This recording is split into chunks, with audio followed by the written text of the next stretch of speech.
Hey everybody, welcome back to the channel. I'm going to go a little bit different direction today than what I normally do. Got something special in the mail here, so I want to go through unboxing it and kind of, the first setup with it. So, let's go ahead and get into it. So what I have here is the AT&T DirecTV NOW Osprey, which is their new streaming box. Just came out, it's in beta testing right now. Got an email about it, and so I joined, to give you a little of a background if you're not familiar with it. DirecTV Now is AT&T's answer to, Hulu, not Hulu, but yeah, Hulu, YouTube TV, what else is there? PlayStation View, Sling TV, that's kind of the big one. So DirecTV Now is their option. So originally when I signed up for this, I was an early adopter or whatever. In the first month, I think when they started it, I got rid of cable, switched over to DirecTV Now, and they were offering a promotion that was $35, which is their lowest package, but you get the second tier package, which was like a $60 value at the time. I think it's closer to $270 now. It's gone up a little bit. You basically get that price for life, whatever the lowest tier is. And when I signed up, I got a free Apple TV. So I've been using it with my Apple TV for, I think 2 years now. For the most part, the service is good. There's been a few hiccups here and there. I know they just released the cloud DVR, blah, blah, blah. So it's been, they've been slowly adding features, for the price. I can't really go wrong. If it really wasn't for sports, I'd probably not even have it, but hey, I have it and I'm gonna rock it for right now. So anyway, that brings me to today. I got chosen to do beta testing for their new device. It's called, I believe, Osprey is what I've seen online. I guess that's not, I don't know if that's official. I can't really remember if the email said it or not. Anyway, this is their hand-built streaming box. It's supposedly built on Android TV, or it's Android based. I guess it's not Android TV, but it's Android based. I really know almost nothing about it. I haven't done any really research about it. I just got selected randomly, and so I'm pretty excited for it. So anyway, we're gonna go ahead, unbox it, and then after that, we'll go ahead and hook it up and kind of run through some setup and just kind of see how it works, just because I'm going to be just as surprised as you are. So, all right, let's go ahead and crack this thing open here. Other side. Rip some seals off here if I can. One thing I should point out, when they offered the beta, it basically they tell you that there's nothing that they, if it breaks, you might not get another one. If it doesn't break, you get to keep it. If there's some available, they might allow you to keep it. All right, let's go ahead and crack into this box here and take a look at what we got. It's a pretty nice box. I mean, it seems pretty high quality. All right, so looks like it flips up here. All right, so you can see here they kind of, welcome you to the beta. Pull it out. Just says it's go times. Thanks for participating in the beta test for our brand new streaming device. Your help is going to make it even better. The device is yours to keep. Put it to good use. Enjoy. Your feedback is super important. So look out for an email invitation to join the online user voice form for you to tell us what you think. So basically what they're talking about here, they send you an invitation to a private invite-only message board to give them any feedback or anything like that. So I did already get that. I haven't logged on to it. Like I said, I've done zero research about this. I haven't read anybody's reviews on this. I kind of wanted to come into it cold and just see what it was like and see if I actually liked it. I've used all the streaming devices, so this will be kind of new. All right. Kick back. Welcome to the best seat in the house from AT&T. All right, it kind of shows you a quick watch guide. Pretty standard. Just how you hook it up. HDMI, TV, outlet, blah blah blah. No problem. I got your safety stuff here. All right, we'll pull the remote out first here. Oh, this thing is actually really substantial. Really looks pretty nice. I'll crack into it. So one of the biggest complaints that I have with the Apple TV is the remote, and you may or may not agree, but I don't like how the remote works. And you know, this looks real similar to like a Roku remote with some channel buttons. So hopefully this can control the TV, which would be great. That's the biggest annoyance with streaming stuff is it doesn't automatically come with the universal remote that works. I know the Apple TV can control stuff. I don't have a new enough TV that does it, I guess, or whatever. But I can turn the volume up and down. But big whoop, So anyway, so there's a remote. Let's go ahead and pull the box out here. Wow, this is actually quite a bit smaller than I thought it was going to be, based on how heavy this box is. So let's go ahead and get the plastic off of here if I can. Or not, whatever, either way. Maybe I don't have to take it out of the box, or take it out of the package. Alright. So, here you can see it here. Kind of looks pretty cool. It's different. I mean, honestly, compared to how the Roku looks, or how an Apple TV looks, I'm going to be honest with you, it's kind of plain. And it's not glossy. I know the front is. This kind of feels to me like an old school cable box. Obviously a lot thinner, but it's kind of that black, like cheap plastic. Feels decent. And then this feels really old school. It'll be interesting to see what it looks like when we get in there. But like the screen on here, it just seems like it's a device from the 80s or early 90s. So we'll see, I guess, once we get in there. And looking at the back, it does have an Ethernet port right there. It's got digital audio out, so optical, and then HDMI. Does have a USB port, and then obviously there's the power jack. So I'm kind of curious what you can do with the USB port. That'd be kind of cool if you could, add external storage or even add different programs. Since it is Android, you might be able to do something with it with the programming. Hack it, kind of like what you do with the FireTV, stuff like that. So. Alright, so here, oh wow, it even comes, so it looks like it comes with an HDMI cord, which is really nice. Not that they're hard to come by, but it's just, it's always nice to get a new device and it comes with its own connection just in case you forget to do it. So, and then here is the power cord. So nothing real special with that. It looks pretty decent as far as I can tell, other than, like I said, I don't know if I like the design a whole lot. And maybe this is a beta design, but the way that this box is, I kind of feel like it's not, but you never know.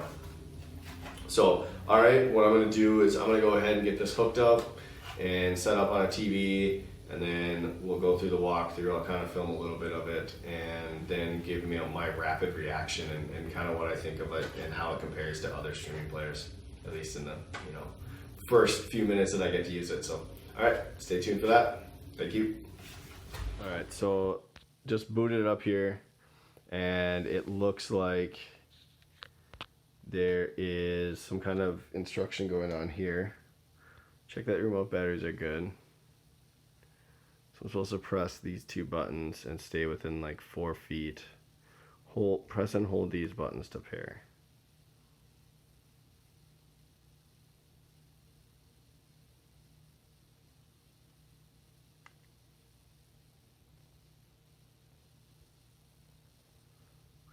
It's kind of a cool animation, I guess.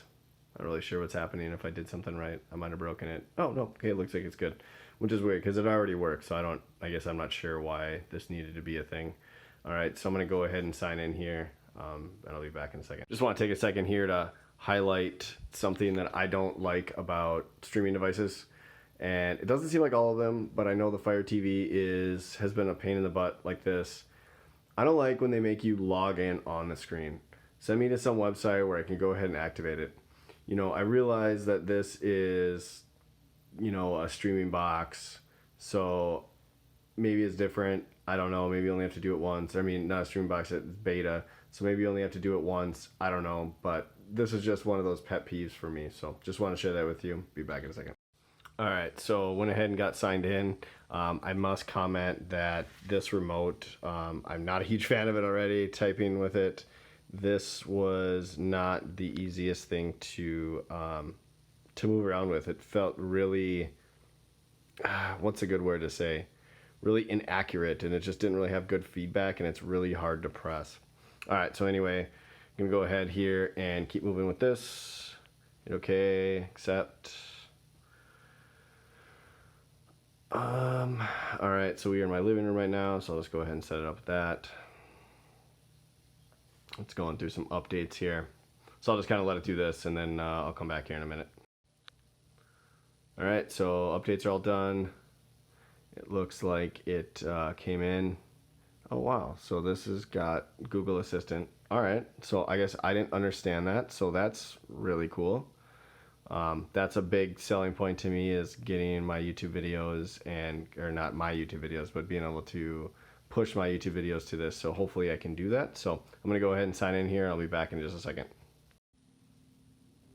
So just as I spoke too soon about having to sign in on the app or on the actual device, Google actually let me log in with my phone. So that's why it took me a little bit. So location. Yeah, sure. I'll just go ahead and take the location. That's fine. Help improve. Yeah, maybe on this one. Since it's a beta, I don't know how that works, so I'll just go ahead and accept it. I don't know that I need the social media stuff, but oh, this is like my apps. Except for that.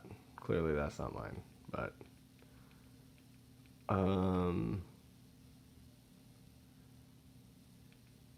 yeah. Let's do it.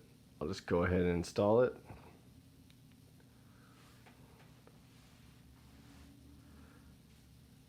All right, so we're gonna walk through the features here real quick. Meet your Google Assistant, which is awesome because I do have Google Homes here, so that'll be great to use. So excited about that. Say it to play it. Let's get anything. Yeah, I mean, pretty basic.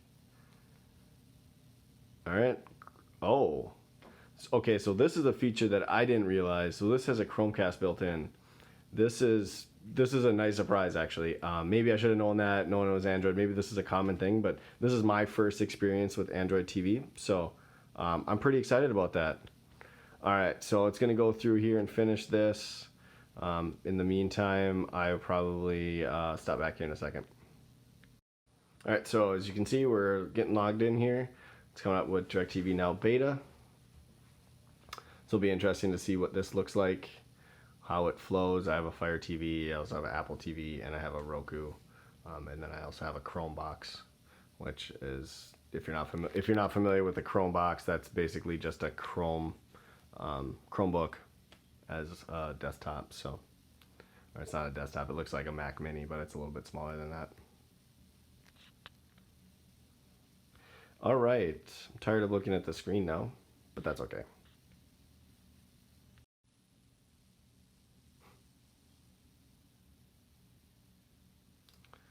So you can see it's kind of having some issues right now. I don't really know what it's doing. It was flashing a channel and then kind of going back to this page, so I don't really know what's happening.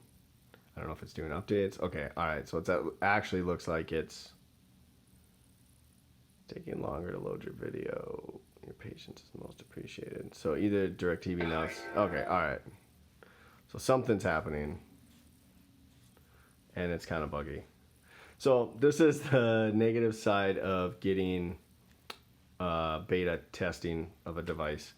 You never really know what it's going to look like or how it's going to work, you know. So okay, let's see if we can try this again. I just want to see the interface. I want to see what it looks like. I want to go back to the home. All right, press down to see what's on.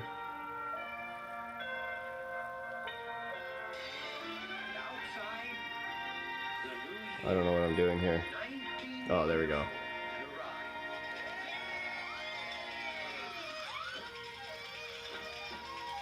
The scroll speed isn't too bad. You know, it's not as fast as Apple TV, but there's zero lag, so that's really awesome. That's a big deal to me. All right, so let's go back to the home screen and see what happens there. All right, that's enough Christmas music. All right, so it looks like we can go to apps here.